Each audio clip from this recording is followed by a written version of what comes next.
ઘણીવાર હુમલા પણ કરાયેલા છે, મારામારી પણ કરાવડાયેલી છે. એમના અસામાજિક તત્વોને એ વિસ્તારમાં અવર જવર કરાવડાવો, એમને મકાનો આપે. 5 મકાનો હોય की हिम्मत है उनको पकड़ के दिखावे क्या ये हमारा बताता है क्या ये डेमोक्रेटिक कंट्री है हमारी ना हो ना तो जाके चेक करना चाहिए गाड़ी किसके नाम की है। ગુજરાતનું હાર્ટ એટલે મેગા સિટી અમદાવાદ કે જ્યાં કાયદો અને વ્યવસ્થાની વાતો થાય છે. પણ શું તમે જાણો છો કે આ જ અમદાવાદમાં અમુક વિસ્તારમાં કાયદો પોલીસ નહીં પણ માથાભારે ભૂમાફિયાઓ ચલાવે છે. આજે અમે તમને અમદાવાદના એવા વિસ્તારની હકીકત બતાવવા જઈ રહ્યા છીએ કે જ્યાં ગુંડાઓનું રાજ છે, બિલ્ડરોનો આતંક છે. પોલીસ માત્ર મૂક પ્રેક્ષક બનીને તમાશો જ જોઈ રહી છે. વાત છે અમદાવાદના દાણીલીમડા અને સાપુર કે જ્યાં વર્ષો જૂના એટલે કે 75 વર્ષ જૂના મકાનો ઉપર રાતોરાત બુલડોઝર ફેરવી દેવામાં આવ્યું, જ્યાં ગર્ભવતી મહિલાને પેટમાં લાતો મારીને તેના બાળકને મારી નાખવામાં આવ્યું. અને આ બધું ક્યાં થાય છે ખબર છે? આ બધું જ પોલીસ ચોકીની બરાબર બાજુમાં થાય છે. એટલે એવું કહેવાય કે આ કાયદો અને વ્યવસ્થાની સ્થિતિ તો ખાડી ગયેલી જ દેખાય છે. ત્યારે કોણ છે આ અબ્દુલ રઝાક? કોણ છે આ અબ્દુલ રહેમાન? અને આ ગેંગના તાર કયા ક્રિકેટર અને કયા આંતરરાષ્ટ્રીય ફંડિંગ સાથે જોડાયેલા છે? આ તમામ બાબતે વિગતવાર ચર્ચા કરીશું. અને આ ચર્ચા કરવા માટે અમારી સાથે જોડાયા છે અમારા એડિટર રીતેશ શાહ. તેમની સાથે આ ચર્ચા આગળ વધારીએ તે પહેલા અમારી લલકાર ન્યૂઝ ચેનલને સબસ્ક્રાઇબ જરૂરથી કરજો. નમસ્કાર, લલકાર ન્યૂઝ સાથે હું મયુર મેવાડા.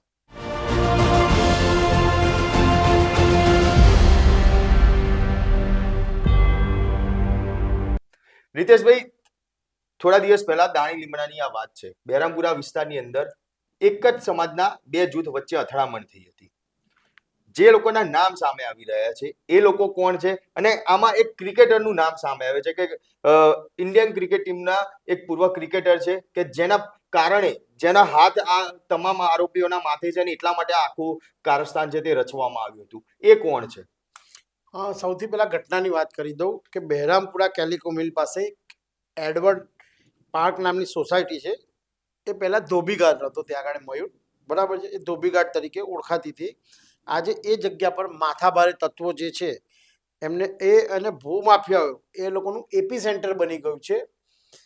અહીં 3 મુખ્ય આરોપી છે: અબ્દુલ રહેમાન પઠાણ, અબ્દુલ રજાક પઠાણ અને અબ્દુલ અજીમ પઠાણનો ખોફ બોલે છે.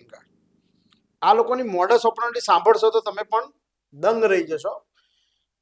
કે સૌથી પહેલા ગેંગ વિવાદિત જમીનો ઉપર સસ્તામાં ખરીદી લે છે, બરાબર? જમીનો ખરીદવાની સસ્તામાં. હા, વિવાદિત જમીન જ લેવાની. અને સ્કીમમાં જેટલા મકાનો હોય પેલા 5-10 મકાન લે, પછી ધીમે ધીમે એમના અસામાજિક તત્વોને એ વિસ્તારમાં અવર જવર કરાવડાવો, એમને મકાનો આપે. આ 5 મકાનો હોય એ એમના જ લુખ્ખાઓ, એમના જ અસામાજિક તત્વો હોય કે લોકોને હેરાન પરેશાન કરી નાખે. એટલે પછી લોકો શું કરે કે મકાનો વેચીને અથવા તો સસ્તા દરે આપીને જતા રહે છે, કારણ કે લોકો ડરતા હોય છે અસામાજિક તત્વોથી. આ લોકો રીતેશભાઈ એ જે જીવન જરૂરિયાત જે વસ્તુઓ કહેવાય કે પાણી છે, લાઇટ છે, એના કનેક્શનો બી કાપતા હોય છે, એવી કોઈક વાત બી સામે આવી. હા, એટલે આ જે આપણે જે એડવર્ડ પાર્કની વાત કરીએ છીએ એમાં 40 જેટલા મકાનો છે. અને એ મકાનોમાંથી 25 જે મકાન છે એ 25 મકાન પહેલા લોકોએ 5-10 મકાન લીધા, પછી થોડા વધારે લીધા અને પછી અત્યારે કંઈક 25 મકાન લઈ લીધેલા છે, ખરીદી લીધા છે. 15 લોકો જે છે એ લોકો હજુ સોસાયટીમાં જ રહે છે અને એ લોકો વેચ્યા નથી મકાન. એટલે એમને તમે જેમ કીધું એમ પાણીનું કનેક્શન કાપી નાખે કે બીજી જીવન જરૂરિયાતની વસ્તુઓ, ગટર લાઈનનું કનેક્શન કાપી દે, વીજળીનું કનેક્શન કાપી દે. એ રીતે એ ક્યાં બીજી રીતે હેરાન કરે. 2 વર્ષથી આ ઇસ્યુ ચાલી રહ્યો છે, 1-2 દિવસથી નહીં, 2 વર્ષથી ચાલી રહ્યો છે. એટલે જે છે જૂના ભાડુઆતો જે પણ કેટલીક વખત ખાલી નથી કરતા. એટલે આ લોકો શામ દામ દંડ ભેદ બધી નીતિનો ઉપયોગ કરીને અને ઘણીવાર હુમલા પણ કરાયેલા છે, મારામારી પણ કરાવડાયેલી છે, બરાબર છે. અને આવી 8 થી 10 અલગ અલગ ફરિયાદો ત્યાં પોલીસ સ્ટેશનમાં થઈ છે. પણ માત્ર 3 જ ફરિયાદની અંદર આ જે 3 અસામાજિક તત્વો છે એ અબ્દુલ રહેમાન, અબ્દુલ રઝાક ને એ લોકો સામે ફરિયાદ દાખલ થઈ છે. એ લોકોના નામ જોગ થયેલી છે. એટલે જે લોકો છે એમનો આક્ષેપ એવો છે કે ભાઈ પોલીસની આ લોકો સાથે મિલી ભગત છે અને એના કારણે જે મુખ્ય માસ્ટર માઇન્ડ આરોપી છે એ લોકોને આ લોકો આરોપી તરીકે છાવરી રહ્યા છે અને આરોપી તરીકે ફરિયાદમાં નામ નથી. 2 કે 3 જ ફરિયાદમાં આ લોકોના નામ છે એવા આક્ષેપ કરવામાં આવ્યા છે પોલીસની સામે, બરાબર છે. અને આ જે છે જે કહેવાતા બિલ્ડરો અને જમીન માફિયાઓ એ લોકોની એક એવી એ છે મોડસ ઓપરન્ડી કે એ લોકો સેલિબ્રિટી હોય, ઉચ્ચ પોલીસ અધિકારી હોય, રાજકારણીઓ હોય, નેતાઓ, અને એ બધા જોડે એમના ફોટા પડાવે છે અને લોકોને એવું કહે છે કે ભાઈ અમારા આવા સંબંધ છે. એટલે જે સામાન્ય માણસ છે, જે મધ્યમ વર્ગના લોકો, એ લોકો ડરી જાય છે અને આ લોકો તમામ જાતનો પાવરનો ઉપયોગ કરે છે, પૈસાનો ઉપયોગ કરે છે અને બધાને હેરાન પરેશાન કરે છે. એના કારણે જ આ ઘટના ઘટી હમણાં 3 દિવસ પહેલા. એમાં લોકોના માથા ફોડી નાખ્યા છે, બરાબર છે, અને કેટલાય લોકોને ઇન્જર્ડ કર્યા છે. એવું કહેવાય છે કે પ્રેગ્નેન્ટ લેડી છે, એને પણ લાત મારવામાં આવી છે, બરાબર, એવા આક્ષેપ કરવામાં આવ્યા મોત થયું એવો આક્ષેપ છે. બરોબર, બાળકનું પણ એમ કે મોત થયું છે. એટલે એમ કે પોલીસ, એ લોકોને એવો આક્ષેપ છે કે પોલીસ આને ગંભીરતાથી લેતી નથી. પણ આ લોકોના માથે એવા કયા વ્યક્તિનો હાથ છે કે જેના કારણે આ તમામ જે કહેવાતા બિલ્ડરો છે, આમ તો બિલ્ડર ના કહેવાય, લુખ્ખા તત્વો જ કહેવાય કે જે પ્રમાણે ઘટના બની છે ત્યારે આ ઘટના બિલ્ડરની ના હોય, આ અસામાજિક તત્વો અને લુખ્ખા તત્વો એ જ આ રીતે કરી શકે. એ લોકો ઉપર એવા કયા વ્યક્તિનો હાથ છે કે જેના કારણે બેખોફ બનીને આ રીતે કામ કરે છે? જે લોકો છે વિક્ટીમ, ભોગ બનનારા, એ લોકોનું એવું કહેવું છે, આ અમે નથી કહેતા, લલકાર ન્યૂઝ નથી કહેતું, આ જે ભોગ બનનારા છે એ લોકો જેવું કહે છે કે પૂર્વ ક્રિકેટર યુસુફ ખાન પઠાણ આ એના જ માણસો છે અને એનું જ ત્યાં જમાલપુરમાં જ એના કોઈ સગા સંબંધી રહે છે. એના કારણે એના સંબંધો આ લોકો સાથે છે એટલે લોકો બચી જાય છે, એવા આક્ષેપ કરવામાં આવે છે. યુસુફ ખાન પઠાણ બહુ મોટો ક્રિકેટર હતો, બરાબર છે, સાંસદ સભ્ય પણ છે, સાંસદ સભ્ય, હાલ સાંસદ સભ્ય પણ છે. અગાઉ પણ હા, TMC માં વચ્ચે કંઈક વિવાદમાં વડોદરામાં પણ આવ્યા હતા, બરાબર છે. જમીનની જ કોઈ વિવાદ હતી, એમાં જમીન પર, સરકારી જમીન પર મકાન બનાવી દીધું, એવું કંઈક એમની પર આક્ષેપ હતો. અને ફરી એકવાર આ ક્રિકેટર ઉપર આક્ષેપ થઈ રહ્યા છે, યુસુફ ખાન પઠાણ ઉપર. રીતેશભાઈ, ચર્ચા આગળ વધારીએ પહેલા એકવાર જે ફરિયાદી છે એનો જે વિડીયો આવ્યો છે, એ વિડીયો એકવાર સાંભળી લઈએ કે ફરિયાદી કોના કોના નામ લઈ રહ્યો છે અને આખી જે તેની ફરિયાદ છે તે ફરિયાદ શું કરી રહ્યો છે. એકવાર એ વિડીયો આપણે સાંભળી લઈએ. मैं यहाँ पर बैठा था, मेरे बच्चों के लिए चाइनीज का उनको भूख लगी थी, तो मैं खाता हूँ. आदिल, सफ़ान, अब्दुल रज़ाक ने ये लोग सब बैठे हैं यहाँ पे आके मेरे को बोला कि भाई कल तू मेरे को धक्के मार रहा है, मेरे पास वीडियो है, मैंने को धक्के नहीं मारा, तुम लोग हमारी प्राइवेसी का भंग कर रहे हो, हमारे घर पे तुम फोटो मार रहे हो, दाढ़ी टोपी रख के तुम लोग ये क्या कर रहे हो. मुझे लगा तुम मारने क्यों आया, तो मेरे को मारने भागा, तो मैं मेरे भाई की दुकान में घुसा. मेरे भाई की दुकान में घुसा तो सब पीछे भागते भागते गए, बराबर है, और धड़ाधड़ पत्थर मारे मारे के हमारे को पे मारा पूरी ऑफिस को. उसके बाद में वहाँ से हम लोग हमारा बचाव करने के लिए यहाँ पर बाहर आए, बराबर, पूरी दुकान तोड़ा अंदर, बराबर है. यहाँ से 50-100 लोग, 50 से 500 लोग, ये देखो ऑटो जरा दिखाओ इनको, दुकान का वीडियो उतारियो, देखो ये पत्थर दिखाओ, ऑटो ऑटो साइड में,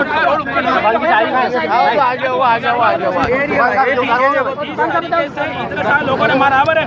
और ये मैटर लेके आज पहली बार हमारा बराबर है, ये मैटर हम 2 साल से चल रहे हैं, चक्कर काट रहे, बराबर है. रावत के बाद में पटेल साहब आए, बराबर है, उसके बाद अभी देसाई साहब आए, बराबर है. हम लोगों ने इस बात को लेकर डीसीपी के अंदर गए, PSI, SI, हेड कांस्टेबल सब फूटे हुए. आज के दिन भी बराबर है, सारे आरोपी अंदर बैठे, बराबर है.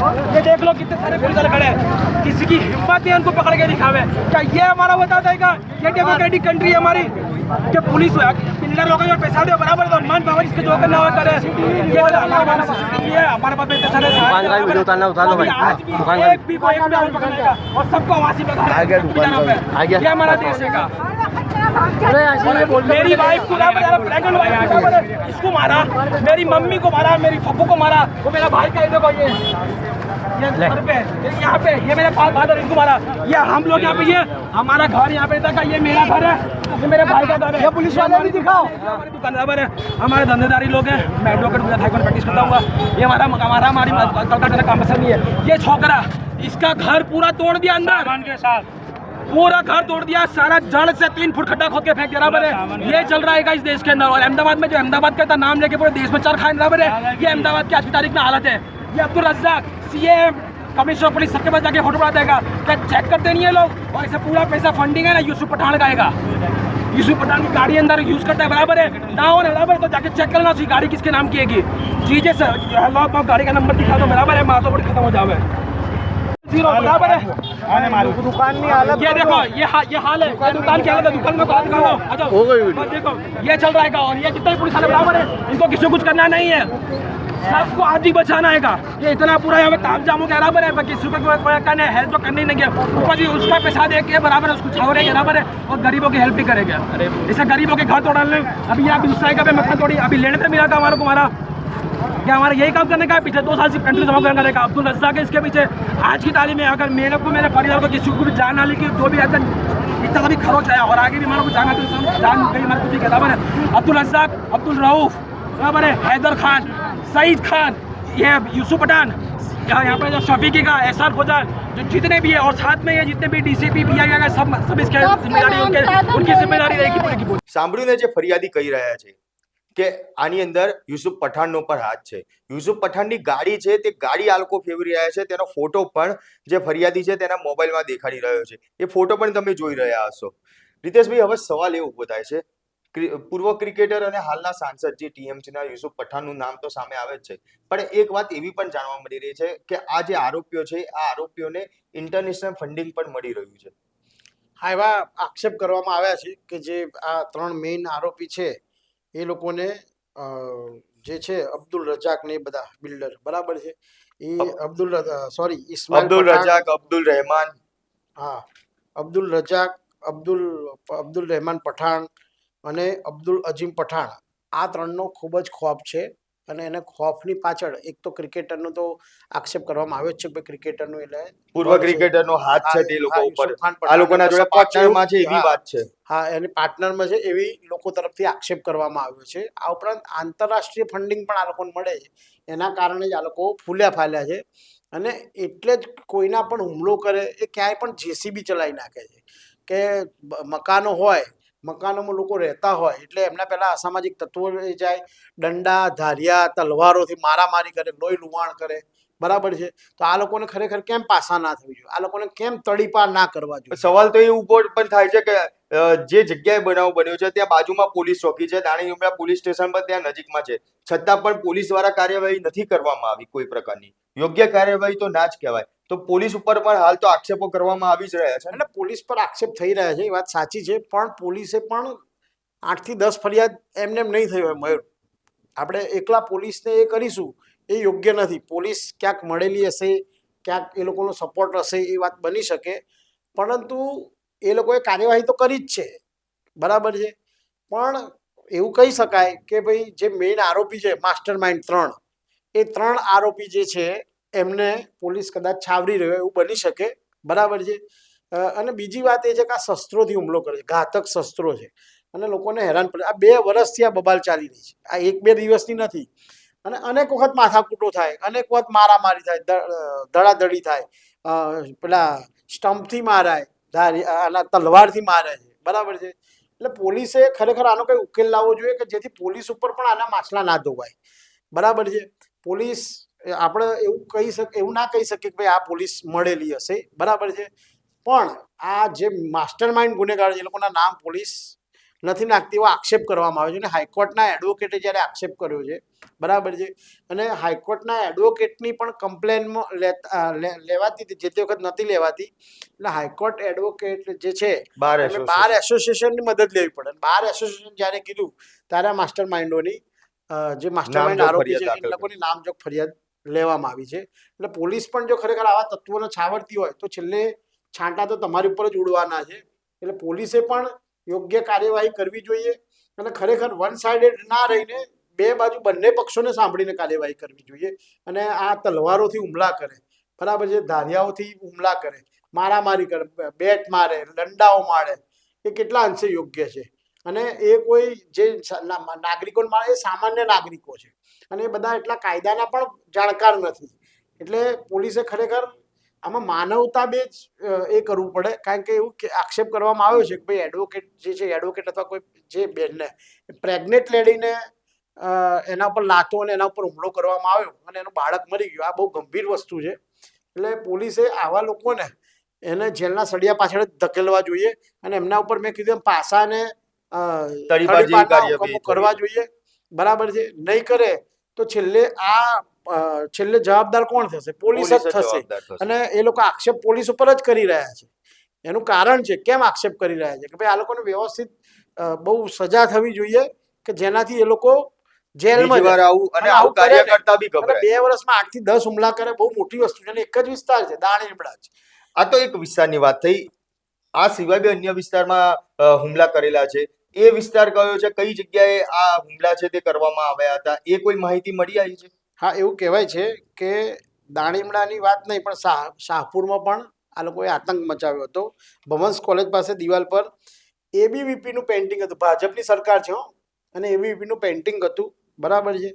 એ પેઇન્ટિંગ દોરેલું હતું. આ પેઇન્ટિંગને ભૂસતા કેટલાક શખ્સોને 2 વિદ્યાર્થીઓ જોઈ ગયા.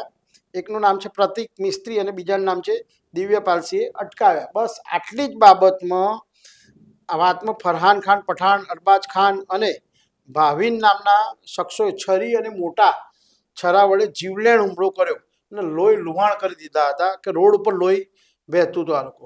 એટલે અને એ લોકોની ગોલ્ડની ચેન પણ ચોરી લીધાના આક્ષેપ છે, રોબરી કર્યાને.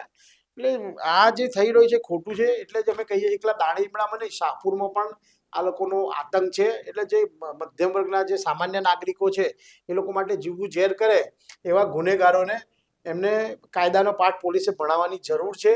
અને આ અમારે બોલવું પડે છે એ તમારા માટે પણ શરમજનક છે, અને આ લોકો માટે પણ શરમજનક છે. કારણ કે જો કાયદાસરની વ્યવસ્થિત કાર્યવાહી થશે તો એ લોકોને, સામાન્ય નાગરિકો છે જે ભયના ઓઠા હેઠળ જીવી રહ્યા છે, એ લોકો શાંતિથી, સુખ શાંતિથી જીવી શકે અને શાંતિ અને અમનથી બધા રહી શકે. બસ મારે આટલું જ કહેવું છે. એટલે બિલકુલ ખાસ કહી શકાય કે જે રીતે દાણીલીમડાની અંદર ઘટના બની હતી, અને એવું કહેવાય છે કે આ ઘટના પહેલી વાર નથી બનેલી. આના પહેલા પણ 2 વર્ષથી ચાલતી આવતી આ ઘટના છે. 8 થી 10 વખત આ રીતે હુમલા પણ કરવામાં આવ્યા છે. મહત્વની વાત એ છે કે આ આખા ષડયંત્રની અંદર જે મુખ્ય આરોપીઓ છે, અબ્દુલ રઝાક, અબ્દુલ રહેમાન સહિતના જે 3 આરોપીઓ છે, એ આરોપીઓની પાછળ પૂર્વ ક્રિકેટર અને હાલના ટીએમસીના સાંસદ યુસુફ પઠાણ તેમના ભાગીદાર હોવાનું સામે આવી રહ્યું છે. અને એના જ કારણે આ કહેવાતા બિલ્ડરો બેફામ બન્યા છે. ઇન્ટરનેશનલ ફંડિંગ પણ આ બિલ્ડરો બધા મળી રહેતું હોય છે. ત્યારે હવે પોલીસ આગામી સમયમાં આ 3 માથાભારે બિલ્ડરો સામે કેવી કાર્યવાહી કરશે?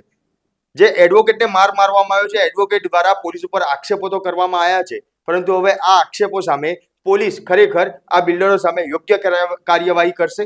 તમને શું લાગે છે? કોમેન્ટ બોક્સમાં જરૂરથી જણાવજો. આપના પોતાના પ્લેટફોર્મ લલકારને લાઈક કરો, ફોલો કરો, સબસ્ક્રાઇબ કરો અને શેર કરો.